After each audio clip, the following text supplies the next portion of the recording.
Assalamualaikum warahmatullahi wabarakatuh. Halo semuanya, selamat datang di tugas video kelompok kami, kelompok 7.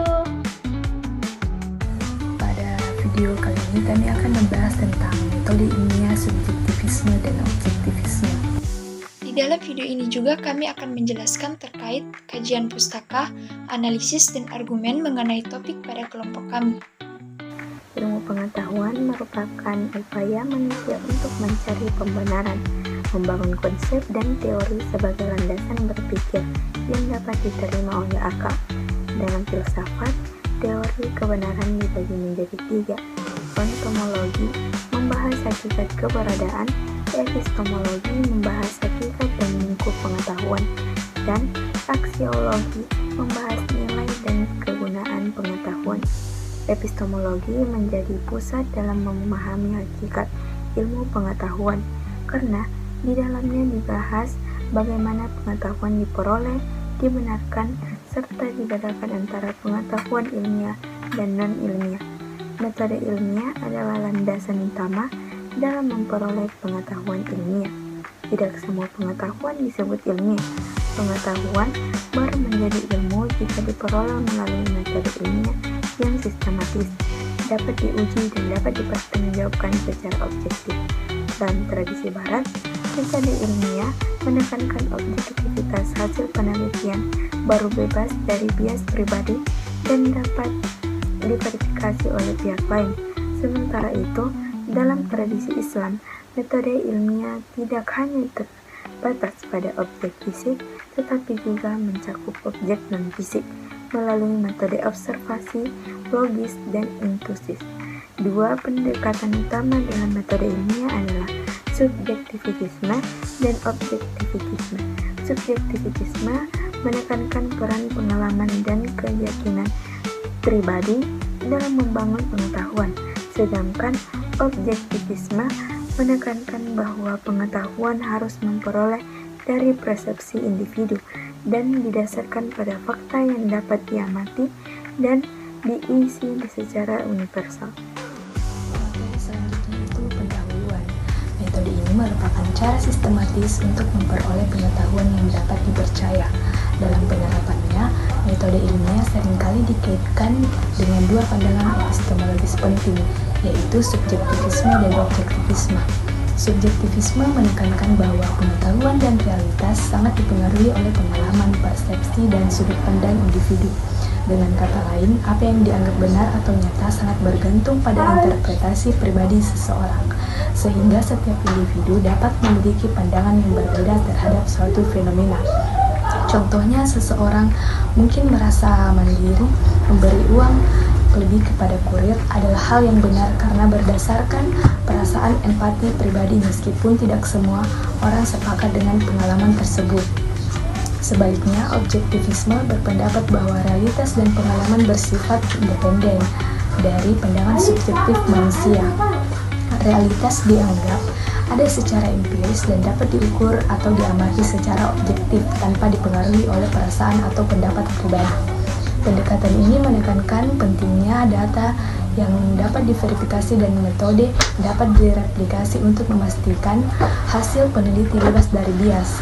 Pemahaman tentang subjektivisme dan objektivisme sangat penting dalam metode ini karena keduanya mempengaruhi cara peneliti memandang dan menginterpretasi data, terutama dalam ilmu sosial. Dengan memahami kedua pandangan ini, peneliti dapat memilih pendekatan yang tepat sesuai dengan tujuan dalam konteks penelitiannya.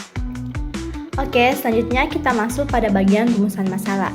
Nah, pada topik yang kelompok kami bahas, kami memiliki 4 rumusan masalah. Yang pertama yaitu apa perbedaan mendasar berdasarkan pengertian antara subjektivisme dan objektivisme dalam pandangan filsafat. Yang kedua yaitu apa saja ciri-ciri utama subjektivisme dan objektivisme dalam pandangan filsafat.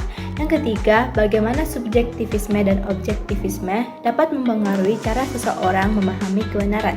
Yang terakhir yaitu yang keempat, apa saja pengaruh subjektivisme dan objektivisme terhadap penilaian moral atau etika. Selanjutnya kita masuk pada pembahasan. Pembahasan yang pertama yaitu kajian pustaka. Nah, ada 3 penelitian terdahulu yang terkait dengan penelitian ini dengan tema nilai dalam sudut pandang Max Killer. Penelitian pertama dilakukan oleh Velasquez di tahun 2023. Judul penelitiannya yaitu Feeling in Values, Axiological and Emotional Intentionality as Living Structure of Ethical Life regarding Max Killer's Phenomenology. Penelitian ini bertitik tekan pada perdebatan etika kontemporer menyoroti sifat rasional perasaan karena kesenjangan estimatifnya. Intensionalitas emosional dianggap sebagai persepsi nilai, seperti yang ditekankan oleh fenomenologi Max Killers. Penelitian ini membela intensionalitas aksiologis dan emosional sebagai intensionalitas ganda, menafsirkannya sebagai struktur hidup kehidupan etis dalam terang fenomenologi hermeneutis Martin Heidegger. Selanjutnya kita masuk pada penelitian terdahulu kedua, yang dilakukan oleh Ferran pada tahun 2022. Ia menulis Does Philosophical Knowledge Presuppose a Moral Attitude? A Discussion of Max Killer's Meta-Philosophical Thesis. Penelitian Ferran ini menganalisis sudut pandang metafilosofis Max Killers, berkonsentrasi pada klaimnya bahwa pengetahuan filsafat memerlukan pandangan moral atau tindakan peningkatan menuju fundamental dalam seluruh keberadaan filsuf yang tidak ada di dalam pandangan alam dan sains.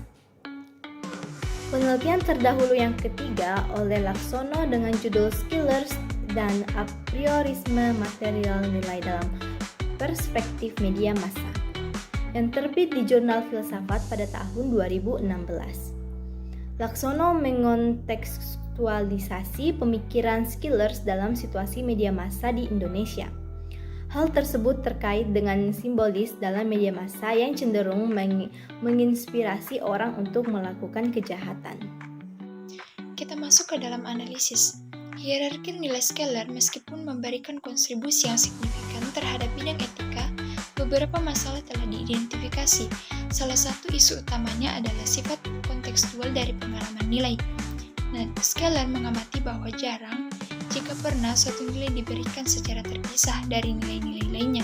Sebaliknya, persepsi suatu nilai membawa serta implikasi nilai-nilai lain yang diberikan status lebih tinggi atau lebih rendah dalam kaitannya dengan nilai tersebut menurut Roslan 1983. Nah, hierarki nilai Skeller dengan demikian mempengaruhi bidang etika secara signifikan. Keduanya juga menghadirkan permasalahan kompleks yang terus menjadi bahan perdebatan filosofis yang sedang berlangsung. Kemudian argumen. Teori objektivisme nilai muncul sebagai reaksi terhadap relativisme yang tersirat dalam penafsiran subjektivitas dan karena adanya kebutuhan untuk menekankan moralitas. Dengan begitu, manusia perlu menyesuaikan perilakunya dengan prinsip yang melampaui dirinya dan bahwasanya kebaikan moral seseorang itu terkandung di dalam pemenuhan kebutuhan diri pribadi. Kesalahan subjektivisme yang terdahulu mengakibatkan munculnya ajaran objektivitas yang ekstrim, yang mengasumsikan bahwa kesalahan ini mengizinkan mereka untuk melangkah tanpa menyebutkan sikap yang berlawanan.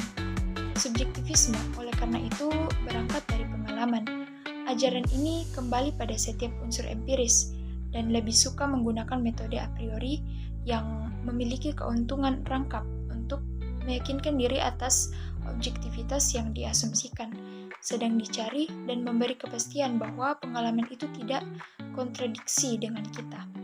Baik, kesimpulan dari materi yang kami bawakan yaitu konsep nilai yang dikemukakan oleh Max Keller merupakan teori etika yang menekankan penerapan nilai secara objektif sebagai landasan moral pribadi. Hal ini dan pengetahuan bahwa nilai muncul sebelum penilaian saling terkait erat. Etika nilai beroperasi di bawah premis bahwa karena manusia pada dasarnya memahami benda-benda di sekitar mereka secara sadar, nilai-nilai memikat minat orang untuk mengalaminya tanpa merasa terpaksa.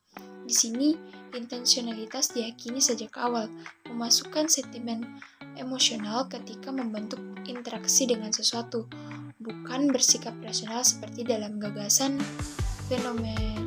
fenomenologis. Nilai-nilai dalam fenomenologi scalar tidak diproduksi secara subjektif, namun nilai-nilai tersebut terwujud dalam emosi dalam karakter ontologis emosi. Nilai-nilai terungkap dalam kebenarannya. Hakikat nilai ditemukan scalar merupakan satu jenis objek yang sama sekali tidak dapat dimasuki oleh rasio. Rasionalisme modern menurunkan nilai ke posisi yang lebih rendah atau berusaha untuk menggabungkannya dengan entitas rasio. Para rasionalis melakukan penyelesaian dengan logique douceur yang tidak memiliki kaitannya dengan logika intelek, namun yang menetapkan hierarkir dan hukum yang sama tepatnya dengan jenis logika yang terakhir.